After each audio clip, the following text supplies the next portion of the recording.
Handstand shoulder prep number 2. Now, we should be familiar with the first 3 movements from the shoulder prep, from the traditional handstand prep, which is going to be our chest opener. Remember, for this, elbows are bent at 90 degrees. Elbows can be positioned according to your structures. It's going to look like, boom, down, take a back step, and open the chest up. Number 2 is going to be our shoulder opener. Remember, for this, we normally follow a 30-20-10 protocol, okay, with the fingertips onto the ground, bum over the knees or slightly behind with the knees, posterior pelvic tilt for first 30 seconds, wrap the armpits, come down for hold for 30, then drop into that anterior pelvic tilt for 20, then in this position, go back into that posterior tilt for 10. That's our shoulder opener.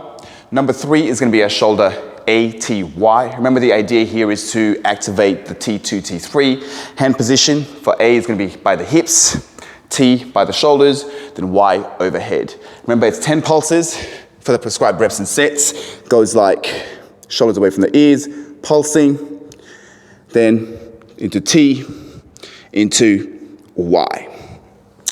The 2 new movements we'll be doing here is going to be our wrist strength work. You should know the wrist strength work that we do. 3 major ones.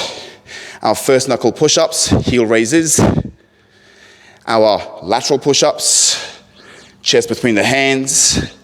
Third and last one being the wrist rocks. Okay, make sure you do not rush through these. You do them as prescribed. Then the last movement we're going to be doing in this series is going to be our hang. Now, this is the biggest difference, okay? Unlike the normal passive hang, what we're going to do here is feet are going to be pressed together. We're going to be reaching down with the toes so my shoulder is fully elevated as possible. My eyes are going to look through the brows. Notice my hips. I'm going to try going to slight PPT, so like that bodyline drill on the ground. Then protract my shoulders as I reach down towards the ground. Okay, ribs are still stacked over the hips. Breath is there right the way through, nice and firm grip. And that is our shoulder prep number 2.